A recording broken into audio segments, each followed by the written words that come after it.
हिंदुस्तान से एक फकीर कोई 1500 वर्ष हुए चीन गया। वहां का एक बहुत बड़ा बादशाह उससे मिलने आया और उस बादशाह ने कहा, मैंने सुना है कि तुम किसी का भी मन शांत कर देते हो।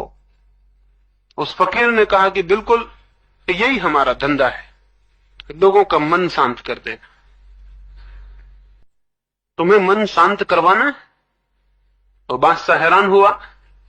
बहुत फकीरों से मिला था, वो शांति की बातें समझाते थे, कहते थे ऐसा करो वैसा करो तो शांत हो जाओगे।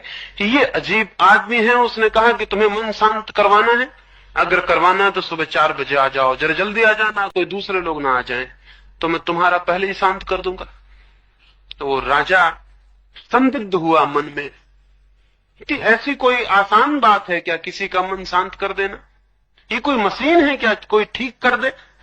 लेकिन फिर भी उसने सोचा कि एक मौका तो देना चाहिए इस फकीर को भी, दिखता तो पागल है, क्योंकि इसकी बात में कोई समझ तो मालूम होती नहीं, अब तक किसी ने यह कहा ही नहीं। उस सीढ़ियां उतरने लगा उस मंदिर के जिसमें फकीर ठहरा था। बीच में फकीर ने चिल्ला कहा कि सुनो, कल आओ तो ख्याल से अपने अशांत मन को साथ ले आना, नहीं तो हम शांत क्या करेंगे। राजा और हैरान हुआ कि जब मैं आऊंगा तो मन तो मेरे साथ ही होगा, ये कहने की क्या जरूरत थी। एक आदमी पागल मालूम होता है। दूसरे दिन 4 बजे क्या 3 बजे ही राजा पहुंच गया। कौन नहीं अपने अशांत मन को शांत करवा लेना चाहेगा। आप भी होते, आप भी पहुंच गए होते, और मुफ्त में हो रहा था, कुछ काम भी वो करवा नहीं रहा था, कुछ धन नहीं ले रहा था, कुछ मांग नहीं रहा था, कुछ छीन नहीं रहा था। वो पहुंचा, उस फकीर ने पूछा कि ले आए अपना मन? उस राजा ने कहा, ये भी क्या हैरानी की बात करते हैं, मैं आया तो मन भी आ गया। उसने कहा, इतना आसान मामला नहीं है कि तुम यहां आ गए तो तुम्हारा मन भी आ गया हो, ये जरूरी नहीं है। आदमी कहीं होता है, मन उसका कहीं होता है। अभी आप ही यहां बैठे हैं, कोई जरूरी थोड़ी कि आपका मन भी यहीं बैठा हो। आप यहां हो और मन कहीं और हो। 100 में 99 मौके तो यही है कि मन कहीं और होगा। आदत मन की कहीं और ही रहने की है। उस फकीर ने कहा कि जरूरी नहीं है, आंख बंद करो। फकीर के कहने पर उस राजा ने आंख बंद की। उस फकीर ने कहा कि मैं तो ये देखता हूं कि तुम एक चम्हार की दुकान पर खड़े हुए हो। सच बात थी, वो रात भर से सोच रहा था, उसके जूते खराब हो गए थे और वो सोच रहा था कि एक चम्हार के यहां सुबह से जाके जूते खरीद लिए जाएं। तो वो आ तो गया था फकीर के यहां। मन की शांति उतनी मूल्यवान भी कहां है, जूते खरीदना बहुत बड़ी बात है। तो आ तो गया था मन शांत कराने, लेकिन सोच रहा था जूते खरीदने की बात। उस फकीर ने कहा कि मैं तो देखता हूं कि तुम जूते खरीद रहे हो दुकान पर, अभी दुकान भी नहीं खुली और तुम पहुंच गए, और अभी चम्हार उठा भी नहीं और आप हाजिर हैं। और राजा घबराया। उसने कहा कि आप कहते तो ठीक है, मेरा मन तो वहीं चला गया था। उसने कहा, इसीलिए मैंने कहा था कि तुम मन ले आना, अब तुम मन ले आओ, आंख बंद करो, मन यहां आने दो और खोजो मन के भीतर की अशांति कहां है, और जैसे अशांति पकड़ में आ जाए मुझे बता दो, मैं उसे हमेशा के लिए समाप्त कर दूं। उस राजा ने आंखें बंद की। उस नीरव सन्नाटे में सुबह वहां और कोई भी न था, रात थी, अभी तो गहरी अंधेरा था, और वो फकीर अद्भुत सामने बैठा था और वो एक डंडा हाथ में लिए था। और उसने कहा कि जैसे तुमने बताया कि यहाँ अशांत है कि मैं उसे डंडे से ठीक ही कर दूंगा। पागल आदमी से पाला पड़ गया था और राजा डरा हुआ आंख बंद करके भीतर खोजने लगा कि अशांति कहाँ है। वो जैसे जैसे खोजने लगा वहां कोई अशांति पकड़ में आती भी नहीं थी। कोई आधा घंटा ये चला होगा। उस फकीर ने डंडे से उसको धक्का दिया और कहा, बहुत देर लगा रहे हो, तो पकड़ो कहाँ है अशांत मन। उसने कहा, मैं बहुत मुश्किल में पड़ गया है, मैं उसे खोजने जाता हूं, वो मिलता नहीं। उस फकीर ने कहा कि जाओ, मैंने शांत कर दिया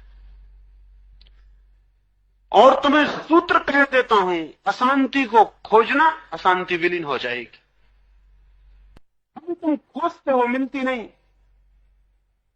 तुम जिस चीज के प्रति भीतर जाग जाओगे और खोजने लगोगे, वो विलीन हो जाएगी, क्योंकि जागा हुआ आदमी का मन दिए की ज्योति की तरह हो जाता।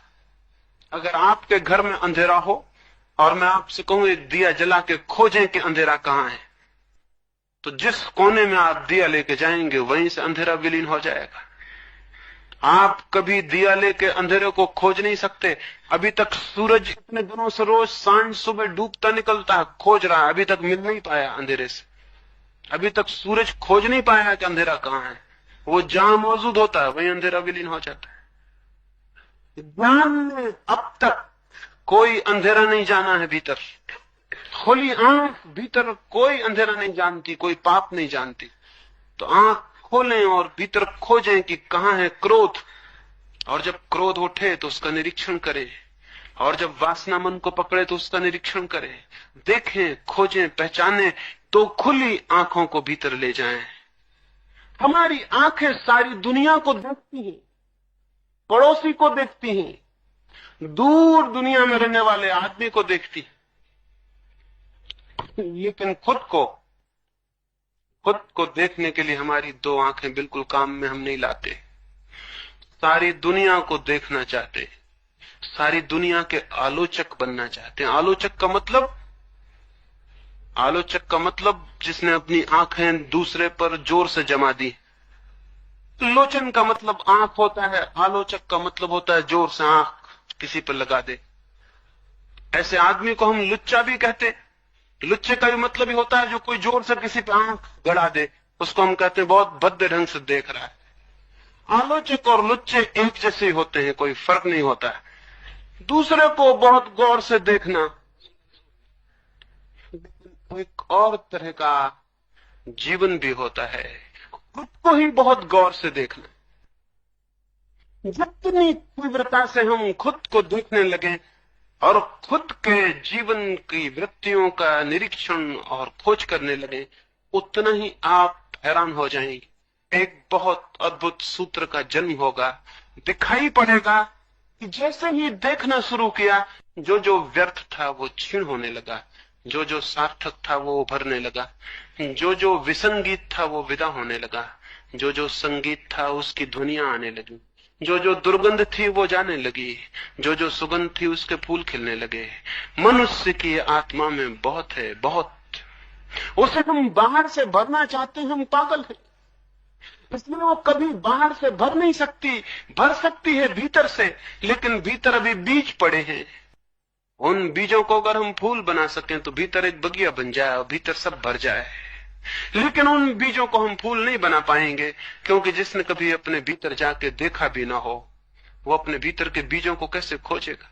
वो उस खजाने को कैसे खोजेगा जिसके ऊपर ही बैठा हुआ है?